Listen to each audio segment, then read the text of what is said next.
तो ये एक छोटा सा शहर है बीट शेमेश, ठीक जेरूसलम और टेल अवीव के बीच में है। और यहाँ एक बहुत भयंकर हमला हुआ जबकि ईरान से एक छोड़ा गया मिसाइल सीधा यहाँ सिनेगॉग पर गिरा। तो ये नीचे हमारे जो आप मलबा देख रहे हैं, ये एक सिनेगॉग था जहाँ पर जूइश लोग अपनी पूजा प्रार्थना करते हैं।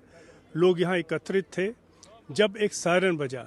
जब सायरन बजा तो एक चेतावनी हुई और लोगों ने शेल्टर में जाके छुप लिया। और शेल्टर जो था बिल्कुल सिनेगॉग के नीचे था।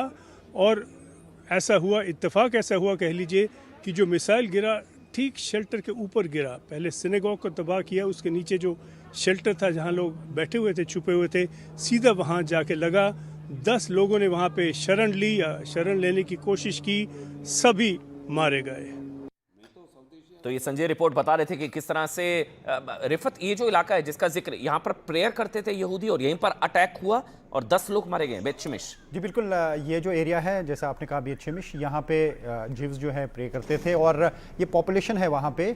और जिस तरीके से लास्ट टाइम भी काफ़ी जगहों पे अटैक हुआ था, जब जून में भी इस एरिया को टारगेट किया गया, लेकिन इस बार हम ये देख रहे हैं कि बड़े पावरफुल मिसाइल्स का इस्तेमाल कर रहा है ईरान। लेकिन सबसे बड़ी बात यह है कि पुराने जब जून में जंग हुई थी उसके और इसके मुकाबले में फ़र्क यह है कि इस वक्त दायरा जो है बहुत बड़ा है पूरे मिडिल ईस्ट का। चाहे वो आप दुबई में देखिए किस तरीके से अटैक हो रहे हैं, यूएई में आप देखिए, सऊदी में अटैक हो रहे हैं, जहां जहां पे भी बेसिस हैं यूएस की वहां पे अटैक हो रहे हैं। एक तो इससे प्रेशर भी बिल्ड हो जाता है। लेकिन जिस तरीके से आप ये कह रहे थे कि भारत को कहां फायदा है, भारत को कहां नुकसान। बड़ी खबर, एक और अपडेट, बड़ी खबर यह है कि दरअसल ईरानी राष्ट्रीय सुरक्षा परिषद के सचिव अली लारिजानी, उनका एक बयान आया।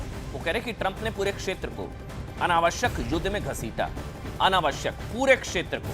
ये जो भी कुछ हो रहा है सऊदी में, ये जगह जगह, इसके लिए ट्रंप जिम्मेदार है।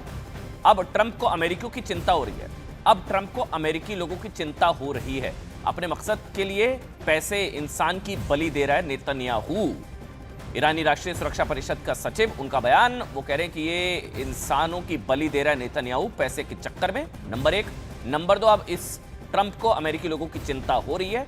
और नंबर 3, इस पूरे क्षेत्र की सुरक्षा को खतरे में डाल दिया ट्रंप ने। रिफत पूरी बिल्कुल देखा, जैसे मैंने कहा था कि प्रेशर बिल्ड करने की कोशिश की जाएगी इन एरियाज को टारगेट करने की। लोगों की सुरक्षा, जो होटल्स में रहते हैं खासतौर से अमेरिका के लोग, उनको अटैक करने की कोशिश की जाएगी। उसके अलावा जहां जहां पे भी मिलिट्री बेस है उसको अटैक करने की कोशिश की जाए। और ये सारा विद इन द रेंज है। देखिए सीधे ईरान अमेरिका पे अटैक नहीं कर सकता। सऊदी में अमेरिका पर अटैक है। जी बिल्कुल, जहां जहां सऊदी पर अटैक नहीं है, सऊदी में अमेरिका पर अटैक। बिल्कुल, और उसके लिए एडवांस में ईरान ने माफी मांगी है। ईरान का जो फॉरेन मिनिस्टर है उन्होंने पहले ही कहा कि इसके लिए हम क्षमा चाहते हैं, लेकिन हम ये आप पर हमला नहीं कर रहे हैं, हम अमेरिकी अड्डों पर हमला, क्योंकि वहां पे अमेरिका की मिलिट्री बेसिस हैं, उन पे अटैक कर रहे हैं। और इसी बीच अगर कहीं शहर में भी अटैक होता है, किसी बिल्डिंग पे अटैक होता है, किसी होटल पे अटैक होता है, तो उसको वो उस तरीके से जस्टिफाई कर रहे हैं। हो सकता है कि वहां पे अमेरिका के नागरिक भी हों, वो भी उस जद में आएंगे।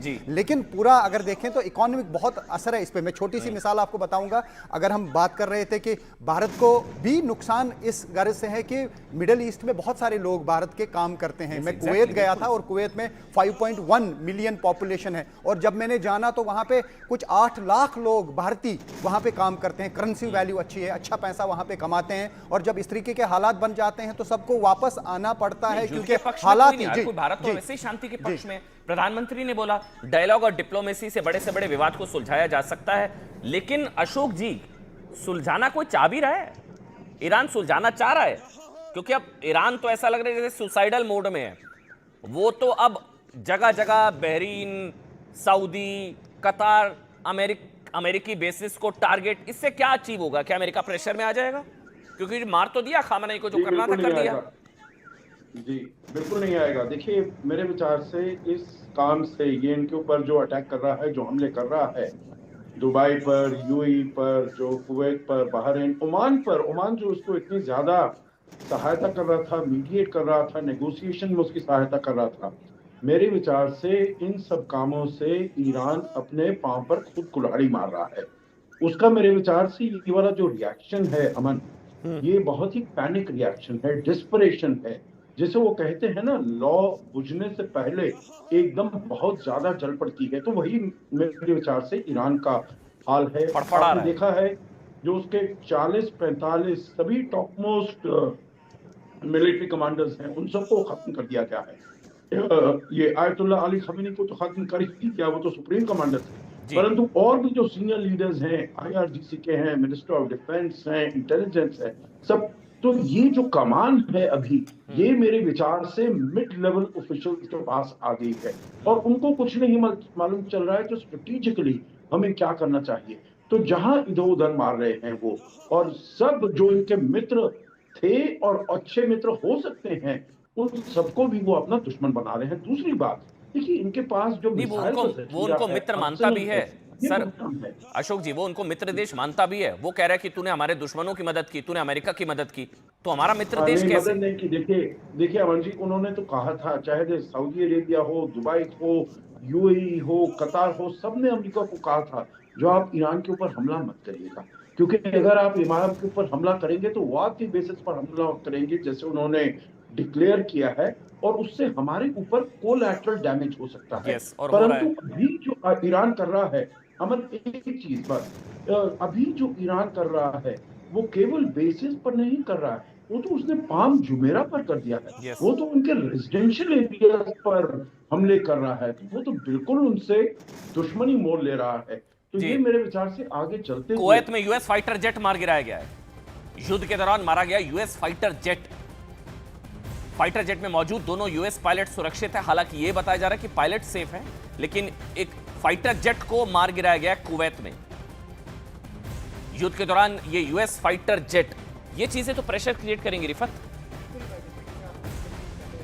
थे कि किस तरीके से वो गिरता हुआ नीचे आ रहा है टावर के साथ में, तो ये जब चीज़ें होंगी, इस तरीके का जब नुकसान होगा, जैसा खास तौर से हमको ये समझना होगा कि ईरान के पास ऑप्शन क्या है, करो या मरो वाली बात हो गई। अगर मान लें कि वो इस वक्त सीज फायर करते हैं, कल को फिर से US और इसराइल मिलकर उन पर अटैक करेंगे, या तो उनको सीधे सरेंडर करना है कि भाई ये हमारा न्यूक्लियर प्रोग्राम है, ये आपके हवाले, हम कुछ नहीं करने वाले, जो आप चाहते हैं हम वही करेंगे। लेकिन अगर उनको अपनी एग्जिस्टेंस चाहिए जी, उनको अगर अपनी पायलट सुरक्षित दे, देखिए पायलट जो है वो पैराशूट वो निकल गए। जी जी बिल्कुल, ये वही तस्वीर है जी बिल्कुल। और उसके अलावा जो फाइटर जेट है वो गिरते हुए भी उसका एक वीडियो आया है, टावर के साथ में नीचे गिरा है सीधे, और हालांकि वहां पे कोई आग नीचे नहीं दिखी बाद में लगते हुए। ये US फाइटर जेट जो गिरा है, जिसमें दोनों पायलट हैं US पायलट, वो सेफली बिल्कुल आप देखना होगा कि क्या ये कोई हिट कर गया है, चूंकि वो जलते हुए नीचे नहीं आया तो ऐसा नहीं लगता है कि शायद डायरेक्टली हिट हुआ है, लेकिन कहीं ना कहीं खैर ये तो हम एक मिनट वॉर रूम चलेंगे। सपना के पास कुछ अपडेट है। War room, Sapna over to you. Iran America पर जवाब हमले दे रहा है। ईरान की तरफ से अमेरिकी सैन्य ठिकानों को निशाना बनाए जाने की खबर सामने आ रही है। बहरीन में अमेरिकी नौसेना के 5वें बेड़े के मुख्यालय पर मिसाइल हमला किया गया। कुवैत के अली अल सलेम एयरबेस को टारगेट किया गया है। इधर कतर के अल उदैद एयरबेस पर भी हमले की खबर ईरान की ओर से आ रही है।